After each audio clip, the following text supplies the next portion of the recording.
Amém. Deus abençoe nossos pequenos. Abra sua Bíblia, querido. Segundo livro das Crônicas, capítulo de número 20. Segundo livro das Crônicas, capítulo 20. Nós vamos ler a partir do versículo 1.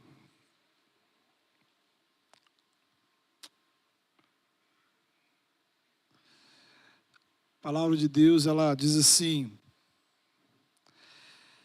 depois disto, os filhos de Moabe e os filhos de Amon, com alguns dos meunitas, vieram à peleja contra Josafá. Então, vieram alguns que avisaram a Josafá, dizendo: grande multidão vem contra ti, da além do mar e da Síria. E eis que já estão em Azazon Tamar, que é em Guedi. Então, Josafá teve medo e se pôs a buscar ao Senhor e apregoou jejum em todo o Judá. Judá se congregou para pedir socorro ao Senhor. Também de todas as cidades de Judá veio gente para buscar ao Senhor. Pôs-se Josafá em pé na congregação de Judá de Jerusalém, na casa do Senhor, diante do pátio novo, e disse: ah, Senhor, Deus de nossos pais, porventura, não és tu Deus dos céus, não és tu que dominas sobre todos os reinos dos povos, na tua mão está a força e o poder, não há quem te possa resistir. Porventura, ó nosso Deus, não lançaste fora os moradores desta terra, de diante do teu povo de Israel, e não deste para sempre a posteridade de Abraão, teu amigo? Habitaram nela, e nela edificaram um santuário ao teu nome, dizendo: se algum mal nos sobrevier, espada por castigo, peste ou fome, nós nos apresentaremos diante desta casa e diante de ti, pois o teu nome está nesta casa, e clamaremos a ti na nossa angústia, e tu nos ouvirás e livrarás. Agora, pois, eis que os filhos de Amon e de Moabe e os do monte Seir, cujas terras não permitiste a Israel invadir, quando vinham da terra do Egito, mas eles se desviaram e não os destruíram. Eis que nos dão o pago, vindo para lançar-nos fora da tua possessão, que nos deste em herança. Ah, nosso Deus, acaso não executarás tu o teu julgamento contra eles? Porque em nós não há força para resistirmos a essa grande multidão que vem contra nós, e não sabemos nós o que fazer, porém os nossos olhos estão postos em ti. Todo o Judá estava em pé diante do Senhor, como também as suas crianças, as suas mulheres e os seus filhos. Então veio o Espírito do Senhor no meio da congregação sobre Jaaziel, filho de Zacarias, filho de Benaia, filho de Jeiel, filho de Matanias, levita dos filhos de Asaf, e disse: dai ouvidos todo Judá, e vós, moradores de Jerusalém, e tu, ó rei Josafá, ao que vos diz o Senhor: não temais, nem vos assusteis, por causa dessa grande multidão, pois a peleja não é vossa, mas de Deus. Amanhã descereis contra eles, e eis que sobem pela ladeira de Ziz, encontrá-los-ei no fim do vale, defronte do deserto de Jeruel.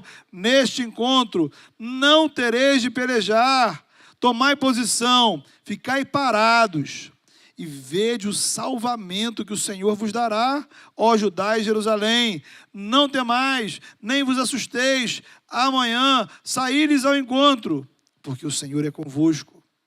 Então Josafá se prostrou com o rosto em terra, e todo Judá e os moradores de Jerusalém também se prostraram perante o Senhor e o adoraram.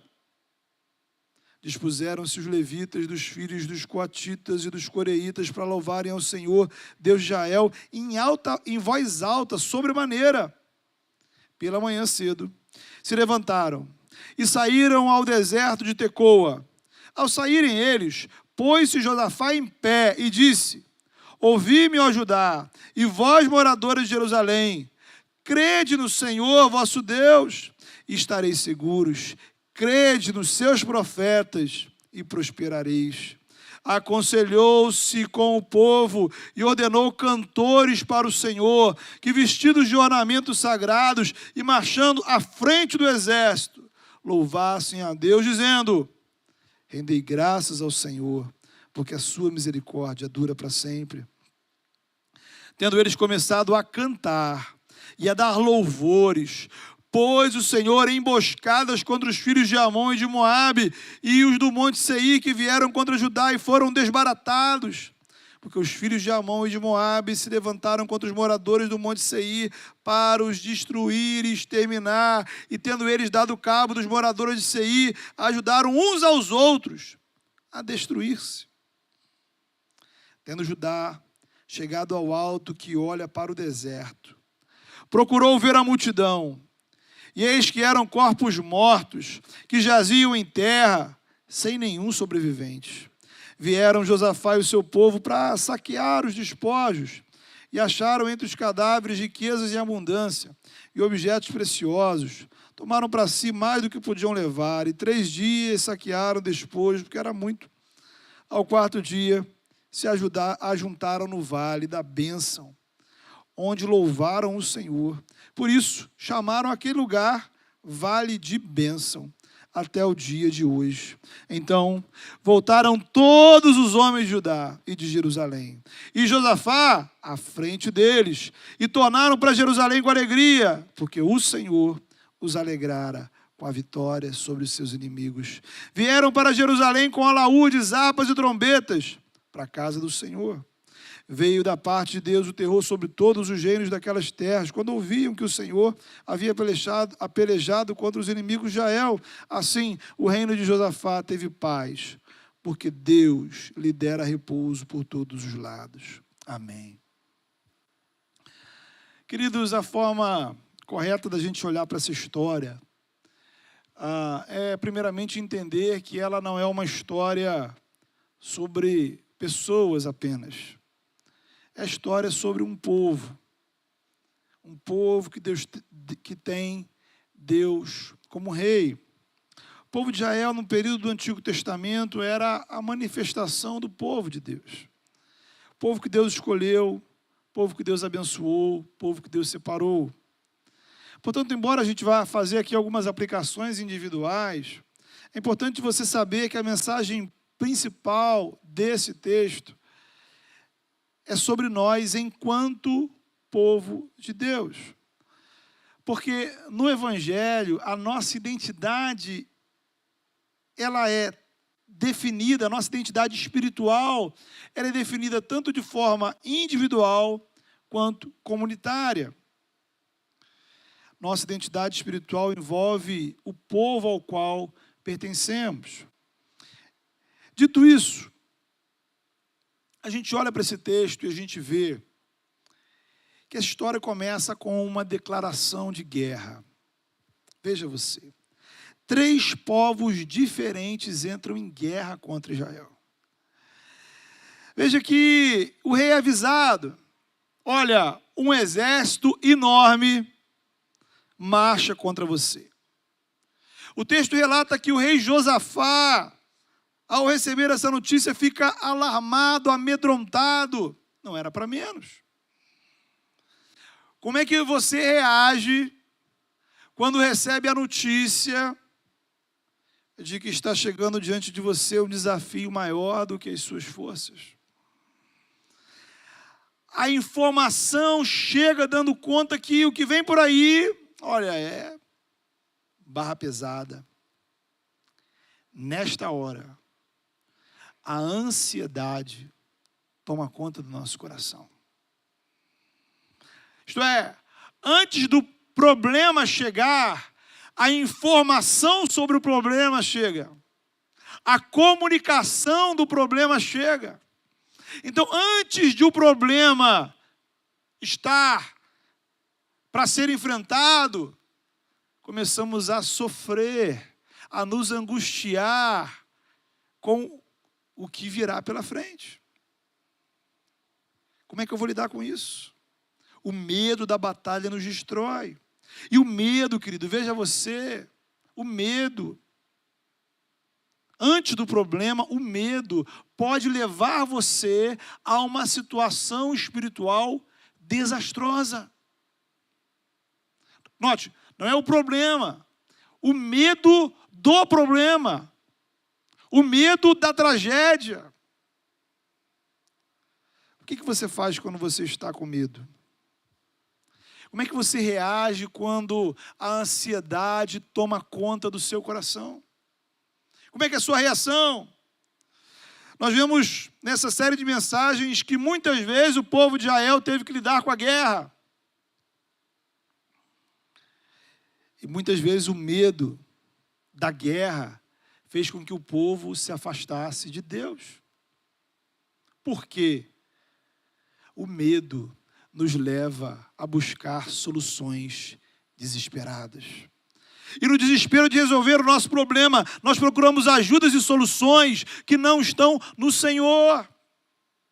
Portanto, eu gostaria que você pensasse, encarasse o medo como uma espécie de tentação, uma armadilha emocional e espiritual que pode levar você para longe de Deus.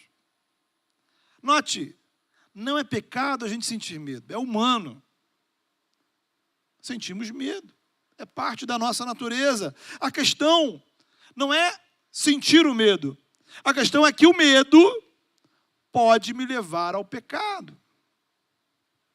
O medo de fracassar, o medo de não conseguir, o medo de não dar certo, o medo de perder, o medo da dor, o medo da vergonha, o medo do que os outros vão pensar, e de repente nós nos tornamos escravos desse medo.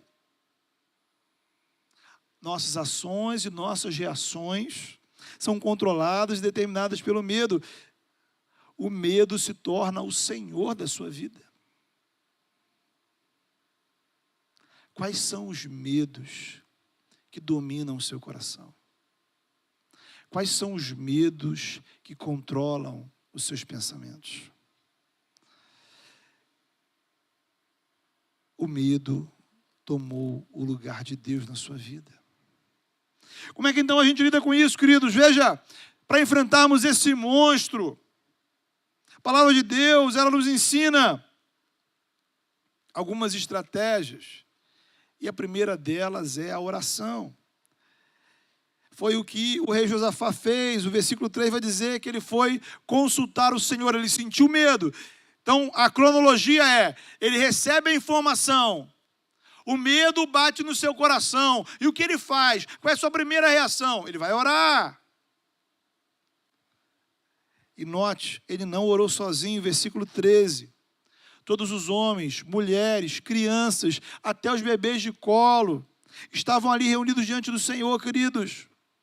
Eu queria, nessa noite, lembrar a você de uma das disciplinas espirituais mais importantes que nós temos deixado pelo caminho, que é a disciplina espiritual do orar junto. Orar junto. Veja, queria desafiar você, lançar para você este desafio para essa semana. Ore com alguém. Presencialmente, por telefone, chamada de vídeo, não importa a forma. Anote aí no seu bloquinho aí, põe um alarme, marca uma pessoa. Não é apenas você dizer que você está orando por ela. É orar com a pessoa. É orarmos juntos. Todos nós aqui, inclusive você de casa, pode fazer isso. Você não precisa ser batizado para fazer isso, você não precisa ser membro da igreja para fazer isso. Você só precisa procurar alguém e dizer, olha, eu vou orar com você. Orar com você. E a gente volta, queridos, ao ponto de que a oração é uma ferramenta espiritual poderosa para enfrentarmos nossos medos. Importante notar, foi a reação imediata de Josafá. Sabe, então eu não tenho que tomar outras providências. É óbvio que você vai tomar outras providências. não significa que você não vai fazer a sua parte, né? Sempre que a gente fala sobre oração, as pessoas levantam a questão, mas, ora, então eu não vou fazer a minha parte. Você vai fazer a sua parte. O que está ao seu alcance. Oração não é sinônimo de passividade, acomodação. A questão é, o que vem primeiro? A notícia chegou. O que eu faço em primeiro lugar? Antes de qualquer decisão, atitude, iniciativa, eu vou consultar o Senhor. Porque Ele precisa ser o meu primeiro recurso, porque é dEle que eu vou buscar a direção, para não fazer bobagem, para escolher o caminho certo. O Senhor é o nosso primeiro recurso, não importa a guerra que a gente esteja enfrentando. O Senhor é o seu primeiro recurso, não importa a batalha que você esteja atravessando. Se você acreditar nisso, se você acredita nisso, isso precisa se tornar algo prático. Isso se torna algo prático como? Orando. Veja como a gente inverte as coisas. Primeiro a gente bola um plano genial, depois a gente ora para Deus abençoar o nosso plano. Precisa ser o contrário. Guarde isso no seu coração. O seu primeiro recurso nas batalhas sempre é o Senhor. Qual é a primeira medida que eu devo tomar? Consultar a Deus em oração. Mas aí vem uma questão interessante. Como é que deve ser essa oração? Oração. Uma coisa tão simples, óbvia. Mas como é que é? Como é que eu devo orar? Olhe com atenção. E dos versículos 6 a 12, nós temos aí a oração que o Josafá fez. Está escrito aí. Então, as nossas orações, elas deveriam iniciar com um reconhecimento de quem é Deus. Sabe aquela história? Com quem você está falando? Com quem? Estamos falando com Deus que domina sobre os reinos do mundo. O Deus cuja força e poder estão nas mãos dele. Veja, a oração começa com adoração. Parte da pobreza da nossa espiritualidade atual é que a gente não sabe mais adorar. Sabemos pedir bênçãos. Sabemos que precisamos de Deus. Sabemos que é certo servi-lo. Mas temos muitas dificuldades de espontaneamente dizer palavras de louvor e adoração a Deus.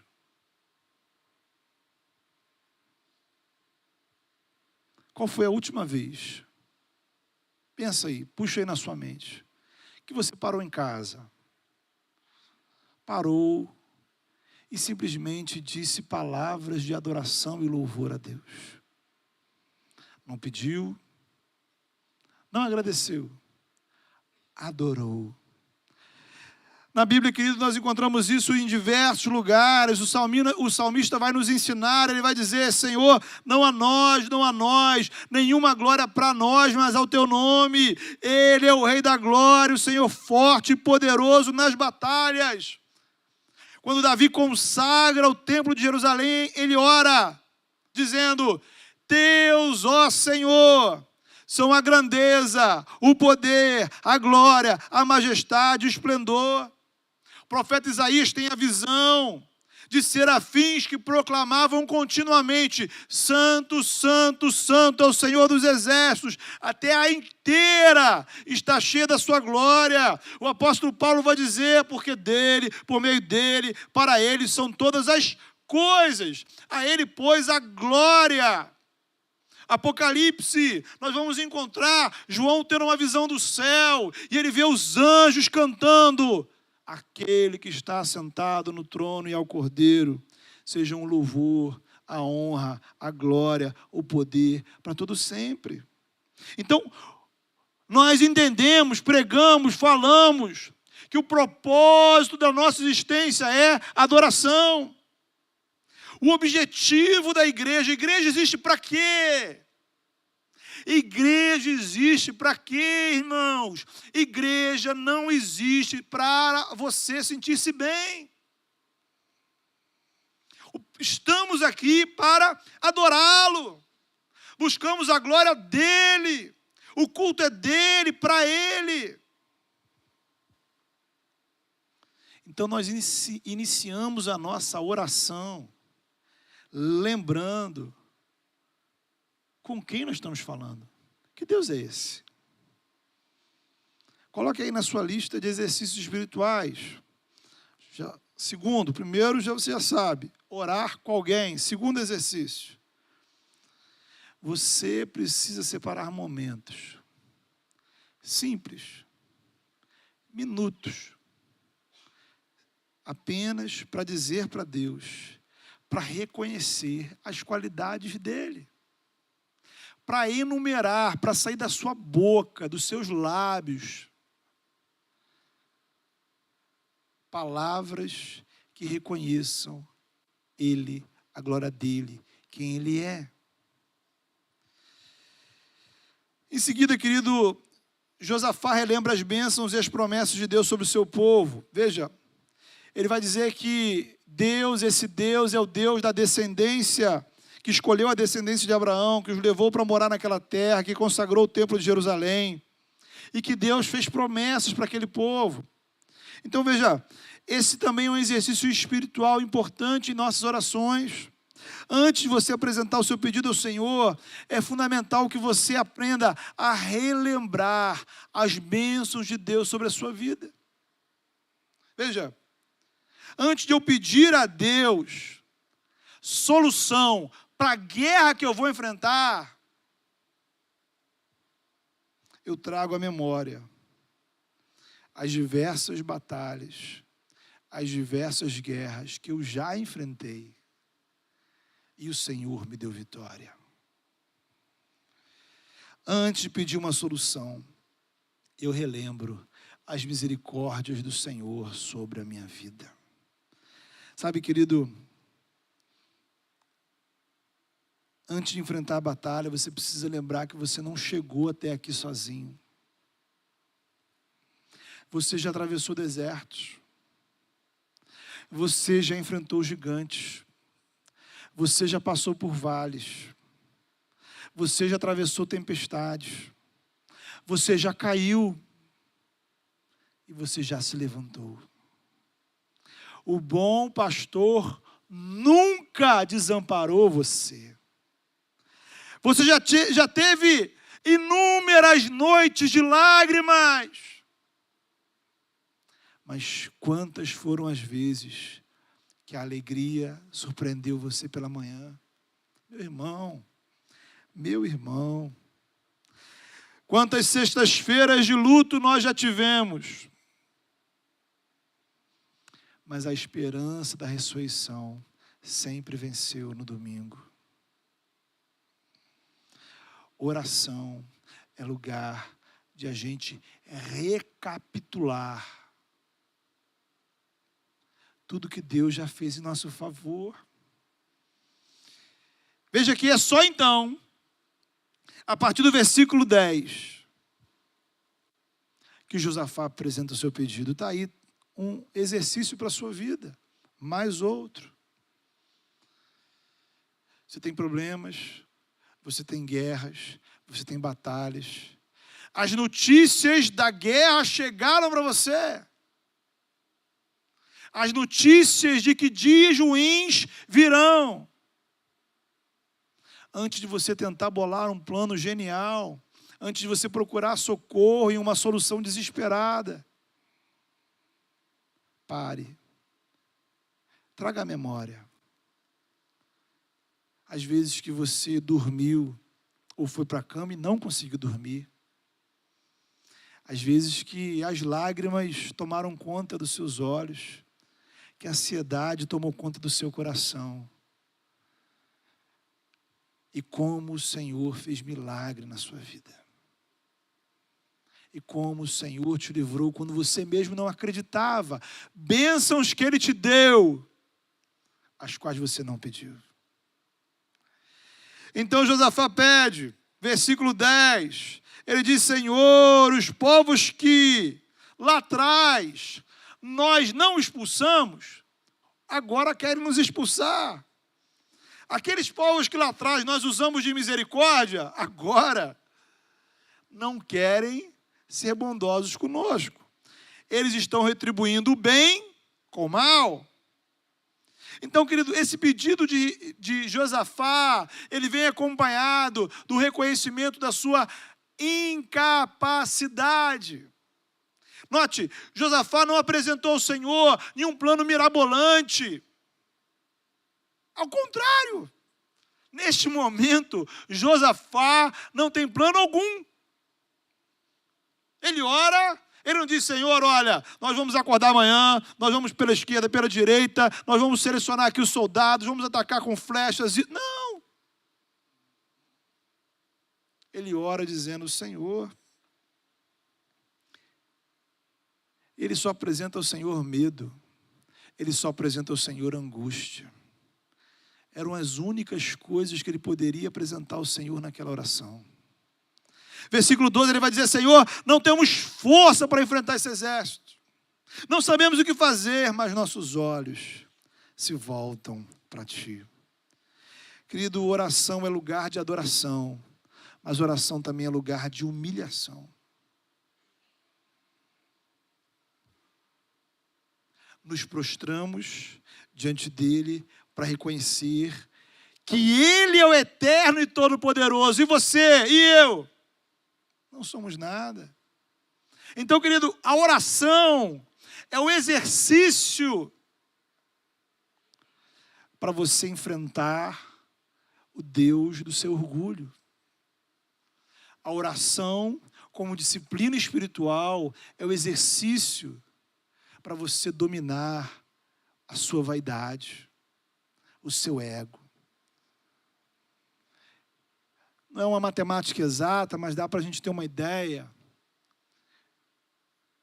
do que acontece quando a gente não ora, quando a gente não tem uma vida de oração.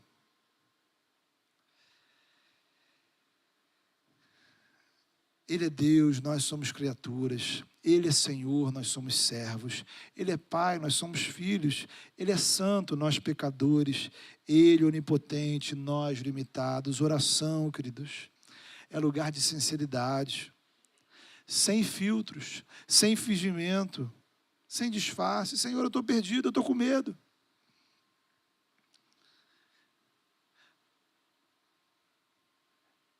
Eu sei que com você há uma realidade que também passa na minha vida. Nós temos medos do nosso coração, os quais nós não compartilhamos com ninguém. Há medos no seu coração, na sua alma, os quais você talvez nunca tenha falado com qualquer pessoa. E a questão não é se você deve falar ou não deve falar, a questão é que você deve orar. Existe alguém que sabe exatamente que medos são esses. E é diante dele que nós precisamos abrir o nosso coração. E aí o problema: nós não falamos. Diga para o Senhor: Senhor, eu estou com medo. Confesse ao Senhor os medos profundos da sua alma. Abra com sinceridade, rasgue o seu coração. Sinceridade, irmãos, sinceridade. E aí nós chegamos no versículo 14. O povo reúne. Lembra? Povo de Deus, igreja. A igreja está em oração diante do Senhor. E de repente o Espírito Santo levanta alguém para trazer uma resposta. Um levita. Alguns pontos importantes aqui. Para começar, lembre-se que o Espírito Santo é Deus. Deus é Pai, Filho e Espírito Santo. De modo que o Espírito Santo não passou a existir no Novo Testamento. O Espírito Santo é eterno e atuava no Antigo Testamento. Há uma diferença de intensidade. A partir do Pentecostes, o Espírito Santo foi derramado sobre a igreja, sobre cada cristão lavado no sangue de Jesus. Todos que estão em Cristo, homens e mulheres, são ungidos pelo Espírito Santo. No Antigo Testamento, algumas pessoas eram ungidas, designadas por Deus para uma missão. Então, nesse caso, o Espírito Santo ungiu um camarada chamado Jaziel, para comunicar ao povo a resposta de Deus à sua oração. Observe o cenário. Como e onde Deus ministrou a resposta ao povo? Como e onde? Através da ação do Espírito Santo, onde o povo de Deus estava reunido. Deus fala ao nosso coração quando estamos reunidos. É por isso que existe culto. A igreja reunida, e nela, no meio dela, pela palavra, Deus fala ao nosso coração. Onde é que o Espírito Santo foi derramado em Pentecostes? Sobre o Monte Everest? Floresta Amazônica, capital do Império Romano. O Espírito Santo foi derramado sobre a comunidade dos discípulos de Jesus que estava reunida. Igreja é o corpo de Cristo, um lugar ordinário para ouvirmos a voz de Deus, experimentarmos a ação do Espírito. Note, Deus não está limitado a este lugar de maneira alguma. Ele está agindo aqui e agora, lá na casa de cada um que está assistindo, acompanhando esse culto. É que Deus escolheu manifestar ordinariamente, prioritariamente, sua ação no meio do seu povo. É a forma prioritária dele agir, entre nós, através de nós, apesar de nós. É por isso que lá no Apocalipse, o Senhor vai dizer: quem tem ouvidos, ouça o que o Espírito diz às igrejas. Eu pergunto a você, você tem ouvido o que o Espírito tem dito à igreja? Sabe, irmão, veja, a oração, ela é a disciplina do falar com Deus. Fundamental. A palavra é a disciplina de ouvirmos Deus. Disciplinas básicas. Arroz e feijão. Você quer comunhão com Deus? Você quer aprofundamento espiritual? É o que eu quero, é o que eu preciso. O que eu preciso fazer então? Uma lista de coisas impossíveis, inimagináveis. Começa pelo básico. Começa pelo simples, começa pelo fundamental. Invista no falar, invista no ouvir, invista na oração, invista na palavra. Eu pergunto para você, não, vamos ser sinceros, né? Alguma coisa difícil? Alguma coisa complicada?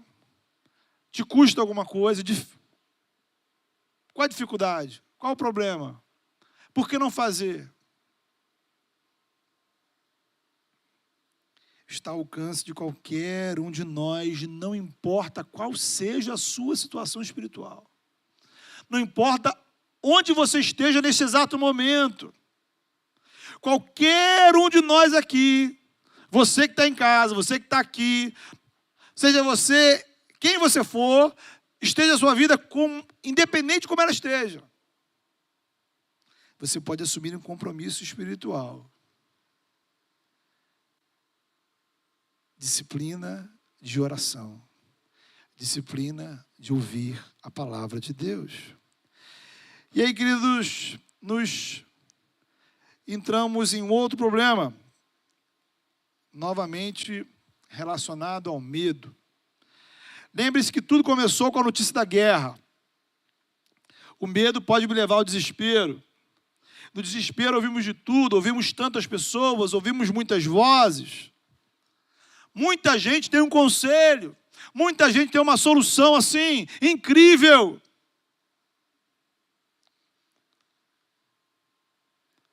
Ouvimos muitos, mas não ouvimos a palavra de Deus.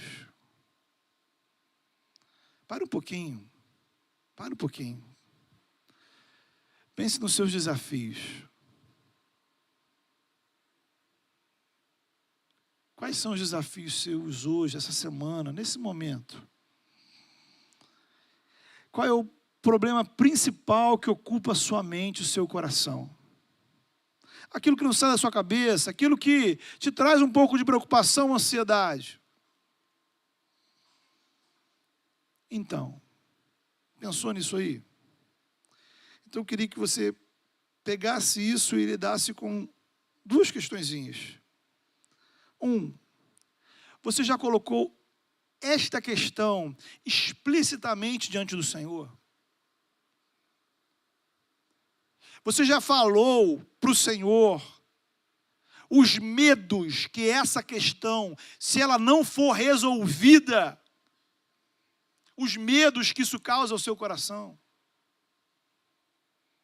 Você já reconheceu ao Senhor a sua incapacidade e pediu do Senhor direção?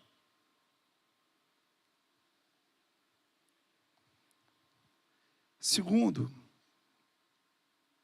você já veio ao culto e se colocou diante da palavra na expectativa de que esta palavra fosse a resposta de Deus à sua oração? Você já passou pela sua cabeça que esse culto, que o que está acontecendo aqui, que o que a gente está falando aqui, de alguma maneira, pode ser resposta de Deus para as suas orações? Você já considerou a possibilidade de o Espírito Santo, o mesmo que aqui agiu no meio do povo, está agindo aqui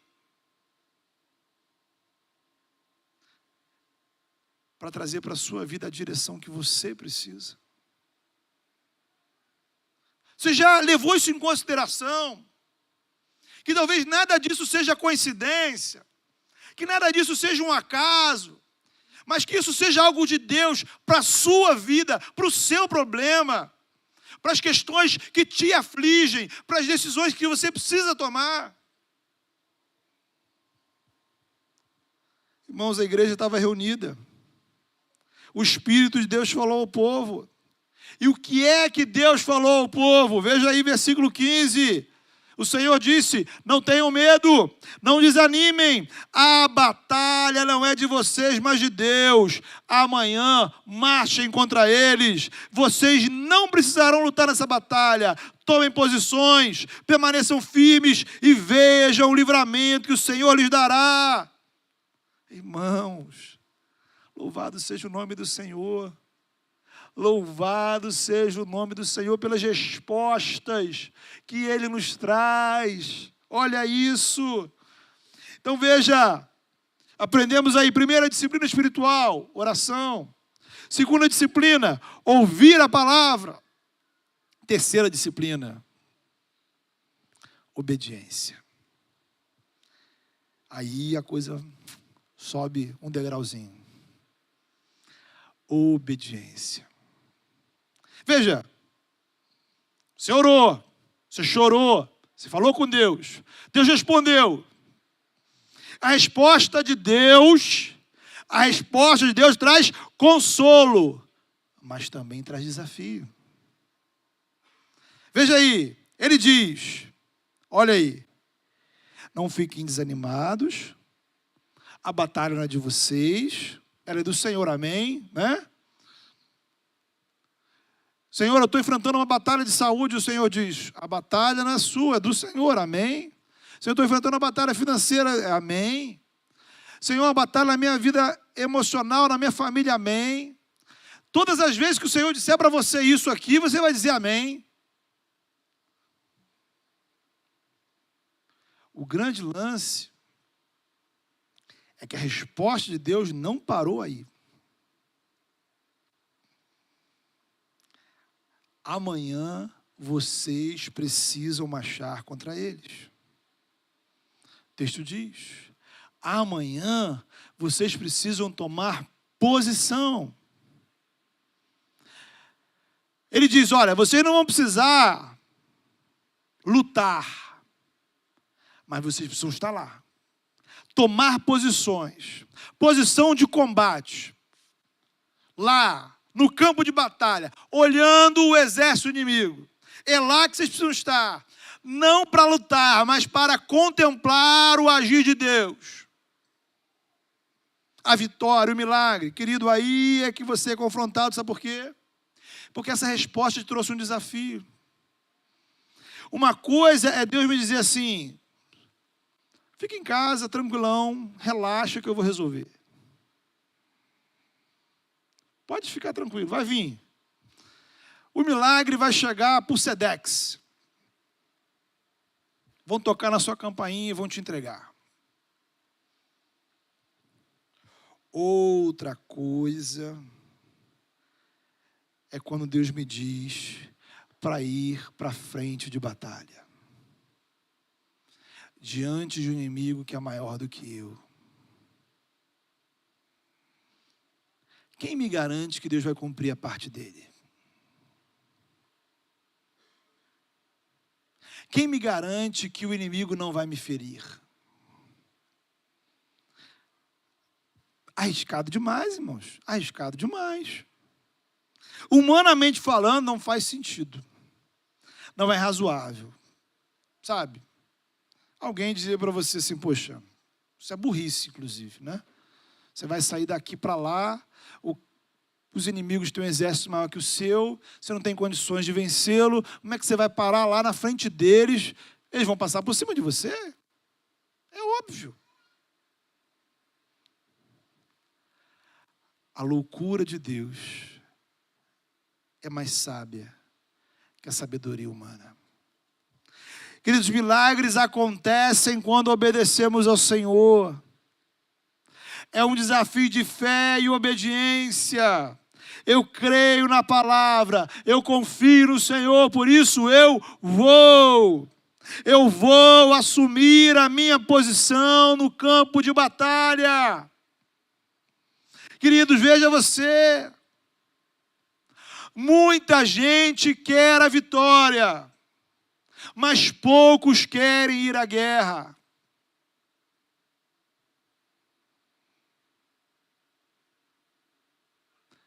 Você quer experimentar vitórias espirituais na sua vida? Assuma a sua posição no reino de Deus. A posição que Deus chamou você a cumprir. Vem para a guerra, meu irmão. Se posicione. Confie no poder de Deus. A batalha pertence ao Senhor. O que cabe a você é marchar. Com coragem, determinação, fé, cabeça erguida. O meu exército é menor, mas o meu Deus é maior. Se Deus falou, você vai. Não se trata da sua capacidade, nem da sua santidade. Se trata do que Deus pode fazer quando nós assumimos o nosso lugar. O lugar que Ele mandou eu ocupar. Assumir posição. Qual é o lugar que você deveria estar? Às vezes, irmãos, estamos ocupando lugares que não são os que Deus nos chamou a ocupar. Nosso lugar é lugar de servos. Nosso lugar é lugar de filhos. Nosso lugar é lugar de adoradores. Nosso lugar é lugar de discípulos de Jesus, que se reconhecem como discípulos, que caminham como cidadãos do reino. Note, as batalhas aqui são principalmente batalhas espirituais, batalhas pelo reino. Mas, se tudo na nossa vida espiritual, também se aplica às batalhas da sua vida, da sua casa, do seu dia a dia. Você orou, você ouviu, Deus mandou, você vai. Vai para onde? Vai para o seu posto, assumir a sua posição, vai para a linha de frente. Mas ali muita coisa ruim pode acontecer, mas é onde Deus mandou você ficar. O lugar onde eu contemplo o milagre é um lugar de riscos, muitos riscos. Sua missão não é vencer a guerra. Sua missão não é vencer a guerra. Sua missão é estar onde Deus mandou você estar.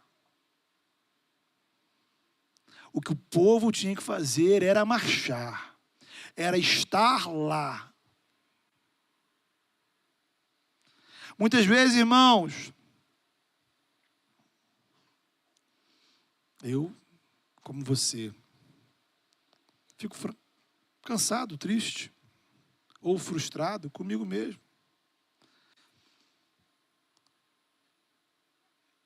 E pensar em tudo isso é fundamental. Porque eu preciso lembrar, trazer à memória que não depende das minhas forças, não depende de como eu estou, não depende do que eu consigo fazer. Depende de eu estar onde Deus me mandou estar. A guerra é dele. A guerra é dele. A vitória vem dele. Cabe a mim ocupar a minha posição. Marchem contra eles, o povo marchou, versículo 20. Querido, você iria? Ou será que com medo e incredulidade ficaria escondido na sua casa? E aí, querido, para fechar, a quarta e última disciplina é a adoração. Versículo 18. O povo se prostrou, louvou e adorou. Adorou ao Senhor porque receberam a resposta. Isto é, eles louvaram antes de ir para a batalha. 21 e 22, eles louvaram enquanto marchavam para a batalha. Eles louvavam enquanto Deus fazia milagres. Versículo 26. Após a batalha, eles louvaram o Senhor. E o nome daquele lugar passou a ser Vale da Bênção. Louvar antes, louvar durante, louvar após. É o nosso desafio. Não se trata apenas de cantar, mas se trata de adorar. É culto de gratidão, é culto de adoração. Então, eu queria convidar você a fechar os seus olhos, queria chamar o nosso time de música. E a gente vai louvar o Senhor nessa hora. E você vai orar. E você vai adorar. Eu queria que você entendesse que nós estamos exatamente no Vale da Bênção. Nós estamos onde o Espírito Santo atua, trazendo respostas para os nossos dramas, para as nossas angústias, para os nossos medos. Você tem medos, eu tenho medos. E eu preciso da direção do Senhor para a minha vida. O que a gente precisa fazer? Adorar. O que a gente precisa fazer? Louvar. Feche os seus olhos. Vamos ouvir o louvor. Fale com Deus. Vá colocando a sua vida diante do Senhor. Tente praticar aquilo que a gente conversou aqui nessa noite. Diga para o Senhor, reconheça o Senhor. Diga para Ele palavras de adoração. Diga para Ele palavras que reconheçam quem Ele é. que reconheçam a glória dEle, o poder dEle, a santidade dEle. Fale com o Senhor. Seja sincero. Coloque o seu coração diante do Senhor. Reconheça os seus medos. Ele já sabe. Fale com o Senhor.